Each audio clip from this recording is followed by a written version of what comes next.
Hello മക്കളെ, നമ്മളിന്ന് study ടൈമിൽ എടുക്കുന്നത് 1-ാം ക്ലാസ്സിൻ്റെ മലയാളത്തിലെ 11-ാമത്തെ പാഠമാണ് കേട്ടോ. ഇതിൽ 10-ാമത്തെ പാഠം എന്നാണ് എഴുതിയിട്ടുള്ളത്. ശരിക്കും 11-ാമത്തെ പാഠമാണ് കേട്ടോ. പാഠത്തിൻ്റെ പേരെന്താണ്? പച്ചക്കറി തോണി. ചിത്രത്തിൽ എന്താ മക്കളെ കാണുന്നത്? കുറച്ച് പച്ചക്കറികൾ വെള്ളത്തിലേക്ക് വീഴാൻ പോകുന്നതാണ് അല്ലേ. അപ്പം എന്താണ് ഇതിൽ എഴുതിയിട്ടുള്ളത് നോക്കാം. കിടന്നു കിടന്നു മടുത്തു, മത്തങ്ങ നാടു കാണാനിറങ്ങി. മത്തങ്ങ എന്തിൻ്റെ മുകളിലാണ് ഉണ്ടാവുക? വള്ളീൻ്റെ മുകളിലാണ്. അപ്പോൾ വള്ളിയിൽ കിടന്ന് മടുത്തിട്ട് മത്തങ്ങ നാട് കാണാനിറങ്ങിയതാണ്. അപ്പോൾ ഒരാൾ വരുന്നുണ്ട് അല്ലേ. എങ്ങോട്ടാ? പൗഡറും പൂശി വഴിയരികിൽ നിന്ന കുമ്പളങ്ങ ചോദിച്ചു. കുമ്പളങ്ങൻ്റെ മേലെ മക്കൾ ശ്രദ്ധിച്ചിട്ടുണ്ടോ? വെളുത്ത പൊടി, അതിനെയാണ് കേട്ടോ പൗഡറും പൂശി എന്ന് പറയുന്നത്. അപ്പം കുമ്പളങ്ങ ചോദിക്കുകയാണ് മത്തങ്ങയോട് എങ്ങോട്ടാന്ന് അല്ലേ. അപ്പോൾ മത്തങ്ങ എന്താ പറയുന്നത്? സവാരിക്കിറങ്ങിയതാ, നാടൊന്ന് ചുറ്റണം. അപ്പോൾ കുമ്പളങ്ങ പറയാണ് ഞാനും വരുന്നു. രണ്ടുപേരും കൈകോർത്തു അല്ലേ അവർ നടന്നു. അതാ കുത്തനെ ഒരു ഇറക്കം. അയ്യോ കാലു തെറ്റുന്നേ, പിടിക്കണേ പിടിക്കണേ. അങ്ങനെ രണ്ടുപേരും കൈകോർത്ത് പോകുന്ന സമയത്ത് കുത്തനെ ഒരു ഇറക്കം അല്ലേ. അങ്ങനെ രണ്ടുപേരുടെയും നില തെറ്റി ഉരുണ്ടുരുണ്ട് താഴോട്ട്. സഹായിക്കാൻ കൈനീട്ടിയ ചേനയും പടവലവും തക്കാളിയുമെല്ലാം കാലിടറി വെള്ളത്തിൽ വീണു. അപ്പോൾ ആരൊക്കെയാണ് നടക്കാൻ പോയത്? കുമ്പളങ്ങയും മത്തങ്ങയും അല്ലേ. നടക്കാൻ പോയപ്പോൾ അവർ കാൽ തെറ്റി വീഴാൻ പോകുന്ന സമയത്ത് സഹായിക്കാൻ വന്നത് ആരൊക്കെയാ? ചേനയും പടവലവും തക്കാളിയും. അപ്പോൾ അവരും എന്ത് ചെയ്തു? കാലിടറി വീണു. ഡും ഡും ഡും ഡും ഡും ഡും ഡും ഡും ഡും ഡും. ഉരുണ്ടുരുണ്ട് എല്ലാവരും ചെന്നു വീണതോ? പുഴയിൽ. കഥയിൽ നിന്ന് നമുക്ക് ചോദ്യങ്ങൾ ഉണ്ടാക്കി പറയാമോ? ഒന്നാമത് ഇവിടെ കൊടുത്തിട്ടുണ്ട്. മത്തങ്ങയും കുമ്പളങ്ങയും വീഴാൻ കാരണം എന്താണ്? ചോദ്യങ്ങൾ മാത്രം എഴുതിയാൽ മതി കേട്ടോ. പിന്നെ രണ്ടാമത് എന്ത് ചോദിക്കാം? നാട് കാണാനിറങ്ങിയത് ആരാണ്? പിന്നെയോ എന്തുകൊണ്ടാണ് മത്തങ്ങ നാട് കാണാനിറങ്ങിയത്? പിന്നെ എന്ത് ചോദിക്കാം? വഴിയിൽ പൗഡറും പൂശി നിന്നത് ആരാണ്? പിന്നെ മത്തങ്ങയും കുമ്പളങ്ങയും വീഴുമ്പോൾ സഹായിക്കാൻ കൈനീട്ടിയത് ആരെല്ലാമാണ്? മത്തങ്ങയും കുമ്പളങ്ങയും ചേനയും പടവലവും തക്കാളിയും ഉരുണ്ട് ചെന്ന് വീണത് എവിടെയാണ്? പിന്നെ നമുക്കത് തിരിച്ചും ചോദിക്കാല്ലേ. പുഴയിൽ വീണത് ആരെല്ലാമാണ്? ഇനിയും മക്കൾക്ക് കൂടുതൽ ചോദ്യങ്ങൾ ഉണ്ടാക്കാൻ പറ്റുമല്ലോ. ഇനി അടുത്തത് എന്താ മക്കളെ നോക്കിക്കേ. ഇതാ കുറച്ച് കുട്ടികൾ പച്ചക്കറി തോണിയിലാണല്ലേ യാത്ര ചെയ്യുന്നത്. പച്ചക്കറി ഏത് പച്ചക്കറിയിലാണ് അവരിയ്ക്കുന്നത്? മത്തങ്ങയാണല്ലേ. പിന്നെയോ തുഴയാൻ ഉപയോഗിക്കുന്നത് എന്താണ്? മുരിങ്ങാക്കോലാണ്. അപ്പോൾ ഒരുപാട് പച്ചക്കറികളുടെ ചിത്രം കൊടുത്തിട്ടുണ്ട് അല്ലേ. അപ്പോൾ ഇതൊരു പാട്ടരങ്ങാണ്. നമുക്ക് പാടി നോക്കിയാലോ. ഇത് വഞ്ചി തുഴയുമ്പോഴുള്ള ഒരു വഞ്ചിപ്പാട്ടാണ് കേട്ടോ. അപ്പോൾ നമ്മൾ ആ ഒരു രീതിയിൽ വേണം പാടാൻ. മത്തൻ ചേന കുമ്പളങ്ങ തിത്തിത്താരാ തിത്തിത്തൈ, വെണ്ട ചീര വെള്ളരിക്ക തിത്തിത്താരാ തിത്തിത്തൈ.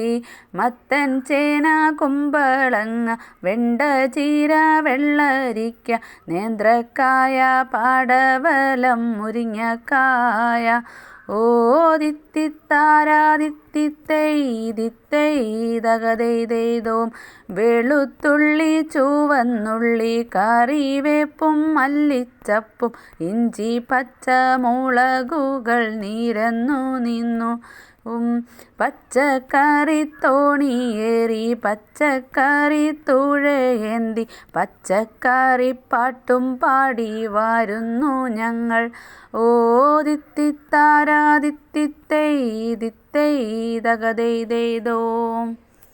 ഇനി ഇവിടെ ഒരു പട്ടിക തന്നിട്ടുണ്ട് അല്ലേ. അതിലെന്താ ചോദിച്ചിട്ടുള്ളത്?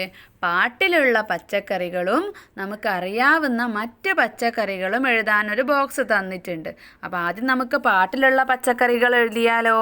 ഏതൊക്കെയാണ്? മത്തൻ, ചേന, കുമ്പളങ്ങ, വെണ്ട, ചീര, വെള്ളരിക്ക, നേന്ത്രക്കായ, പടവലം, മുരിങ്ങാക്കായ, വെളുത്തുള്ളി, ചുവന്നുള്ളി, കറിവേപ്പ്, മല്ലിച്ചപ്പ്, ഇഞ്ചി, പച്ചമുളക്. ഇനി നമുക്ക് മറ്റേ ബോക്സിൽ അറിയാവുന്ന മറ്റ് പച്ചക്കറികളുടെ പേരുകൾ എഴുതിയാലോ. ഏതൊക്കെ എഴുതാം? ബീട്രൂട്ട്, ക്യാരറ്റ്, ഉരുളക്കിഴങ്ങ്, ബീൻസ്, പയർ, പാവയ്ക്ക, ചേമ്പ്, കാബേജ്, കോവയ്ക്ക, കൊത്തവര. ഇനിയും മക്കൾക്ക് അറിയാവുന്ന പച്ചക്കറികളുടെ പേരുകളൊക്കെ എഴുതാം കേട്ടോ. ഇനി നമുക്ക് പച്ചക്കറികളുടെ ഉപയോഗമനുസരിച്ച് തരംതിരിക്കാം. പച്ചക്കറികൾ ഏതൊക്കെ തരത്തിലുണ്ട്? ഇലകൾ, കായകൾ, പിന്നെ മറ്റ് ഭാഗങ്ങളൊക്കെ ഉപയോഗിക്കുന്ന പച്ചക്കറികളുണ്ട് അല്ലേ? അപ്പോൾ ഇലകൾ നമ്മൾ കഴിക്കാൻ ഉപയോഗിക്കുന്ന പച്ചക്കറികൾ ഏതൊക്കെയാണ്? ചീരയില, മുരിങ്ങയില, മത്തനില, ചേമ്പില, കുമ്പളമില, താളില, പയറില, തഴുതാമയില, അങ്ങനെ ഒരുപാട് ഇലകളുണ്ട് കേട്ടോ. ഇനി നമുക്ക് കായകൾ ഉപയോഗിക്കുന്നത് ഏതൊക്കെ പച്ചക്കറികളാണ്? പാവയ്ക്ക, മുരിങ്ങക്കായ, കോവയ്ക്ക, വഴുതിനങ്ങ, വെണ്ടക്കായ, പടവലം, മത്തൻ, കുമ്പളങ്ങ തുടങ്ങിയ പച്ചക്കറികളൊക്കെയാണ് കേട്ടോ.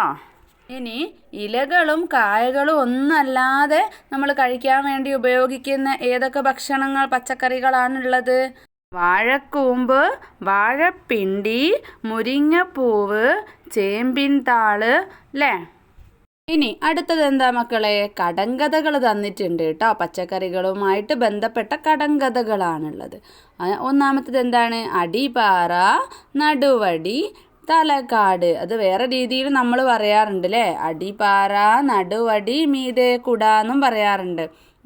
അപ്പോൾ എന്താണ് ഉത്തരം മക്കൾക്ക് പിടികിട്ടിയോ? ചേനയാണല്ലേ. രണ്ടാമത്തേതോ? കയ്പുണ്ട്, കാഞ്ഞിരമല്ല, മുള്ളുണ്ട്, മുരിക്കല്ല, വാലുണ്ട്, വാനരനല്ല. ആരാണത്? പാവയ്ക്കയാണ്. ചിലവർ കയ്പയ്ക്ക എന്ന് പറയും. പിന്നെ മൂന്നാമത്തേതോ? മണ്ണിനുള്ളിൽ പൊന്നമ്മ. അതെന്താണ്? മഞ്ഞളാണല്ലേ. ഇനി അടുത്തത് എന്താണ്? ഇവിടെ ഒരു ഡയറി തന്നിട്ടുണ്ട്. ആരുടെ ഡയറിയാ? നന്ദിതയുടെ ഡയറിയാണ്. ഡയറിയിൽ എന്താ എഴുതിയിട്ടുള്ളത്? മുകളിൽ ഡേറ്റ് എഴുതിയിട്ടുണ്ട്. പിന്നെ എന്താ എഴുതിയത്? ഇന്ന് സ്കൂൾ അവധിയാണ്, അതുകൊണ്ട് ഞാനും അമ്മയും കൂടി കൃഷിത്തോട്ടത്തിൽ പോയി. അവിടെ മുളക് ചെടിയും പയറു ചെടിയും വെണ്ടയും ഉണ്ട്. ഞാൻ അതിനെല്ലാം വെള്ളമൊഴിച്ചു. പുഴു തിന്നുന്ന ഇലകളെല്ലാം ഞാൻ പറിച്ചു കളഞ്ഞു. പുഴു വരാതിരിക്കാൻ എല്ലാത്തിനും അമ്മ മരുന്നടിച്ചു. ഇവിടെ പച്ചമുളകിൻ്റെയും വെണ്ടയുടെയും ഒക്കെ ചിത്രവും വരച്ച് വെച്ചിട്ടുണ്ട് അല്ലേ? അപ്പോൾ ഇവിടെ താഴെ എന്താ കൊടുത്തിട്ടുള്ളത്? Nanditha MS GLPS Kizhakkambalam Kolenchery Ernakulam. അവിടെ പഠിക്കുന്ന കുട്ടിയാണ് അല്ലേ? ഇനി താഴെ എന്താ തന്നിട്ടുള്ളത്? കൃഷിപാഠം. നന്ദിത മോളുടെ ഡയറി വായിച്ചല്ലോ. നിങ്ങൾ പച്ചക്കറി കൃഷി ചെയ്യാൻ പഠിച്ചോ? കൃഷി രീതിയെക്കുറിച്ച് എഴുതാമോ? അപ്പോൾ മക്കൾക്ക് കൃഷി ചെയ്യാൻ അറിയോ? എന്തെങ്കിലും നട്ടിട്ടുണ്ടോ മക്കൾ? അപ്പോൾ നമ്മൾ എന്തെങ്കിലും ഒന്ന് കൃഷി ചെയ്യുമ്പോൾ ആദ്യം നമ്മൾ എന്ത് ചെയ്യണം? ഏത് പച്ചക്കറിയാണ് കൃഷി ചെയ്യുന്നതെന്നൊന്ന് തീരുമാനിക്കണം അല്ലേ? അതിനുള്ള വിത്ത് ശേഖരിച്ച് പറ്റിയ സ്ഥലം കണ്ടെത്തണം. എന്നിട്ടോ മണ്ണ് നന്നായി ഉഴുതുമറിക്കണം. പിന്നെ വിത്ത് വിതച്ച് വളരാൻ വേണ്ട വെള്ളവും വളവും ഒക്കെ നൽകണം. എന്നിട്ട് കീടബാധ ഉണ്ടായാൽ അവയെ നശിപ്പിക്കാൻ വേണ്ടിയിട്ട് എന്തുപയോഗിക്കണം? മരുന്ന് അല്ലേ? കീടനാശിനികൾ ഉപയോഗിക്കണം. അടുത്തത് വിരിപ്പ് കൃഷി. വിരിപ്പ് കൃഷി എന്ന് പറഞ്ഞാൽ എന്താണ്? ഒരു കൊല്ലം തുടങ്ങുന്ന സമയത്ത് ആദ്യമായിട്ട് ചെയ്യുന്ന കൃഷിയാണ് വിരിപ്പ് കൃഷി എന്ന് പറയുന്നത്. അത് ഒരു കൊല്ലം തുടങ്ങുന്നത് ഏത് മാസത്തിലാണ്? മലയാള മാസം അല്ലേ? മേടമാണ്. അപ്പോൾ മേടമാസത്തിൽ ചെയ്യുന്ന കൃഷിക്കാണ് നമ്മൾ വിരിപ്പ് കൃഷി എന്ന് പറയുന്നത്. അപ്പോൾ വർഷത്തെ ആദ്യത്തെ കൃഷി ആയതുകൊണ്ട് തന്നെ വിരിപ്പ് കൃഷിയെ നമ്മൾ കന്നിക്കൃഷി എന്നും കൂടെ പറയും. ഈ വിരിപ്പ് കൃഷിയുടെ കൊയ്ത്തിനെ നമ്മൾ എന്ത് പറയും? കന്നിക്കൊയ്ത്ത് എന്നും പറയും. അപ്പോൾ നമുക്ക് ഇവിടെ തന്നിട്ടുള്ള ഒരു പാട്ടൊന്ന് പാടി നോക്കാം. ഈറ്റ വെട്ടി കാടുവെട്ടി പൊതക്കാട്ടിൽ തീയരിച്ച്, വിരിപ്പിടം തീയരിച്ച് അമ്മ വിളിച്ചു അച്ഛൻ വിളിച്ചു, വീട്ടുകാരും നാട്ടുകാരും ഊരാകെ ഒത്തു വിളിച്ചു. ചീരവിത്തേ ചോളവിത്തേ കടുക് തുവര അമരവിത്തേ, ചാമവിത്തേ വരകുവിത്തേ, നെല്ല് വെള്ളരി മത്തൻ വിത്തേ, പുതുമഴയിൽ കൺതുറന്ന് പൂവിരിഞ്ഞ് കായചാഞ്ഞ്, എന്നുമെന്നും വിളവുകാലം എന്നുമെന്നും വിളവുകാലം. ഇതാണ് പാട്ട് കേട്ടോ. അപ്പോൾ ഇവിടെ താഴെ എന്താ ചോദിച്ചിട്ടുള്ളത്? നിങ്ങൾ കണ്ടിട്ടുള്ള വിത്തുകൾ പാട്ടിലുണ്ടോ? ശരി അടയാളം നൽകാൻ. അപ്പോൾ ഏതൊക്കെ വിത്തുകളാണ് ഈ പാട്ടിലുള്ളത്? ചീരവിത്ത്, ചോളവിത്ത്, പിന്നെയോ കടുക്, തുവര, അമരവിത്ത്, പിന്നെ ചാമവിത്ത്, വരകുവിത്ത്, നെല്ല്, വെള്ളരി, മത്തൻ വിത്ത്. അപ്പോൾ ഇത്രയും വിത്തുകളാണ് ഈ പാട്ടിലുള്ളത്. അപ്പോൾ മക്കൾ ഏതൊക്കെ വിത്തുകളാണ് കണ്ടതെന്ന് വെച്ചാൽ അതിനൊരു ശരി അടയാളം ഇട്ട് കൊടുക്കുക കേട്ടോ. അടുത്തത് എന്താ മക്കളെ? ബൈ ബൈ കുറോ, ബൈ ബൈ ഡ്രോൺ. റോഡിൻ്റെ വശം ചേർന്ന് ഒരു കുട്ടി റോബോട്ട് നടന്നു വരുന്നു. കുറേ കുട്ടികൾ കുട്ടി റോബോട്ടിൻ്റെ അടുത്തേക്ക് നടന്നു ചെല്ലുന്നു. കുട്ടികൾ, നിന്റെ പേരെന്താണ്? കുട്ടി റോബോട്ട് എന്താ പറയുന്നത്? കുറോ. കുട്ടികൾ, കൊള്ളാം, നല്ല പേര്. നീ കളിക്കാൻ കൂടുന്നോ? കുറോ, ഞാൻ റെഡി. കുറോയും കുട്ടികളും പന്ത് കളിക്കുന്നു. ഇവിടെ ചിത്രത്തിൽ എന്താ തന്നിട്ടുള്ളത്? കുറോ ഒരു മരച്ചുവട്ടിൽ ഒറ്റയ്ക്ക് നിൽക്കുകയാണ് അല്ലേ. അപ്പോൾ അവനെ നേരെ കുറച്ച് നായ്ക്കൾ കുരയ്ക്കുന്നതാണ് കാണുന്നത്. അപ്പോൾ കുട്ടികളെല്ലാവരും പോയിട്ടുണ്ട്. അപ്പോൾ നമുക്ക് എന്തെഴുതാം? സന്ധ്യയായപ്പോൾ കുട്ടികളെല്ലാം വീടുകളിലേക്ക് തിരിച്ചുപോയി. മരച്ചുവട്ടിൽ കുറോ തനിച്ചായി. അപ്പോൾ അവിടേക്ക് കുറേ നായകൾ വന്നു. അവർ കുറോയെ കണ്ട് കുരയ്ക്കാൻ തുടങ്ങി. എന്നിട്ടോ കുറോ പേടിച്ചു പോയി. കുറച്ചു നേരം കഴിഞ്ഞപ്പോൾ അവർ കൂട്ടുകാരാവുകയും ഒന്നിച്ച് കളിക്കുകയും ചെയ്തു. അപ്പോൾ അവർക്കരികിലേക്ക് മറ്റൊരു കൂട്ടുകാരൻ കൂടി വന്നു, സുന്ദരനായ ഡ്രോൺ. പിന്നീട് അവരെല്ലാവരും ഒത്തുചേർന്ന് ഒന്നിച്ച് കളിച്ചു.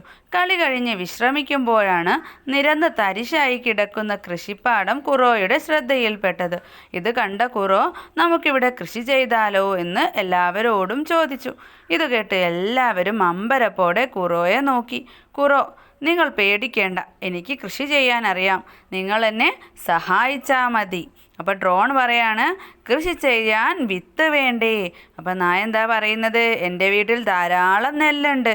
ഡ്രോൺ, നമുക്ക് പോയി എടുത്തുകൊണ്ടുവരാമെന്ന് പറയാണ്. ഡ്രോൺ തൻ്റെ കൈപ്പിടി നിവർത്തി നായ്ക്കുട്ടൻ കൈപ്പിടിയിൽ കയറി പിടിച്ചിരുന്നു. രണ്ടുപേരും കൂടെ നായ്ക്കുട്ടൻ്റെ വീട്ടിൽ പോയി ഒരു സഞ്ചി നിറയെ നെൽവിത്തുമായിട്ട് വന്നു. എന്നിട്ടോ അവരാദ്യം എന്താ ചെയ്തത്? മണ്ണുമാന്തി യന്ത്രം കൊണ്ടുവന്ന് നിലമൊക്കെ നിരപ്പാക്കി. പിന്നെയോ ട്രാക്ടർ ഉപയോഗിച്ച് നിലം ഉഴുതു. പിന്നീട് വിതയ്ക്കുന്ന യന്ത്രം കൊണ്ടുവന്ന് വിത്ത് വിതച്ചു. കൃത്യസമയത്ത് അതിനു വേണ്ട വെള്ളവും വളവും ഒക്കെ കൊടുത്തു. പിന്നെയോ ജൈവ കീടനാശിനികൾ ഉപയോഗിച്ചു. അങ്ങനെ സമയാസമയം വെള്ളവും വളവും ഒക്കെ കിട്ടിയത് കൊണ്ട് നെല്ല് തഴച്ച് വളർന്നു. അപ്പോൾ ചിത്രത്തിൽ നോക്കി ഒരു മോഡൽ കഥ പറഞ്ഞതാണ് കേട്ടോ. അപ്പോൾ മക്കൾ എന്ത് ചെയ്യുക? ഇവിടെ ചിത്രത്തിൽ അവർ കൃഷി ചെയ്യുന്ന ആ ഒരു ചിത്രമാണ് കാണുന്നത്. ഇനി നാളുകൾക്ക് ശേഷം വിളഞ്ഞു കിടക്കുന്ന പാടത്തിൻ്റെ കരയിൽ ഡ്രോണും കുറോയും നായ്ക്കുട്ടികളും സംസാരിക്കുകയാണ്. അപ്പോൾ അന്ന് കളിച്ചു കൊണ്ടിരുന്ന കുട്ടികൾ വന്നു. കുട്ടികൾ, ഹായ് കുറോ, സുഖമാണോ? കുറോ, ഹായ് സ്നേഹിതരെ, നിങ്ങൾക്കും സുഖമാണോ? കുട്ടികൾ, എന്തിനാ കുറോ ഞങ്ങളെ വിളിച്ചത്? കുറോ, ദേ കണ്ടോ, ഞങ്ങൾ കൃഷി ചെയ്ത ഇത്. കുട്ടികൾ, നല്ല വിളവുണ്ടല്ലോ. കുറോ, ഈ വിളവെല്ലാം നിങ്ങൾക്ക് തരാനാണ് ഞങ്ങളുടെ തീരുമാനം. പക്ഷേ ഒരു കാര്യം. കുട്ടികൾ, എന്താ കുറോ?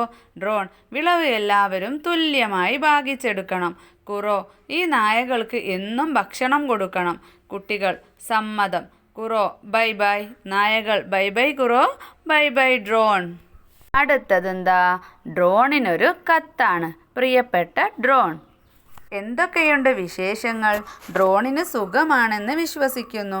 ഞങ്ങൾക്കിവിടെ സുഖമാണ്. നിങ്ങൾ രണ്ടുപേരെയും കാണാൻ ഞങ്ങൾക്ക് കൊതിയാവുന്നു. എന്നാണ് നീ കുറോയെയും കൂട്ടി വരുന്നത്? ഞങ്ങളും നായ്ക്കുട്ടന്മാരും വലിയ ചങ്ങാതിമാരായി. വരുമ്പോൾ നമുക്ക് എല്ലാവർക്കും ഒരുമിച്ച് കളിക്കണം. ഇനിയും ഒത്തിരി വിശേഷങ്ങൾ പറയാനുണ്ട്. വേഗം വരണേ, ഞങ്ങൾ കാത്തിരിക്കും. സ്നേഹപൂർവ്വം കൂട്ടുകാർ.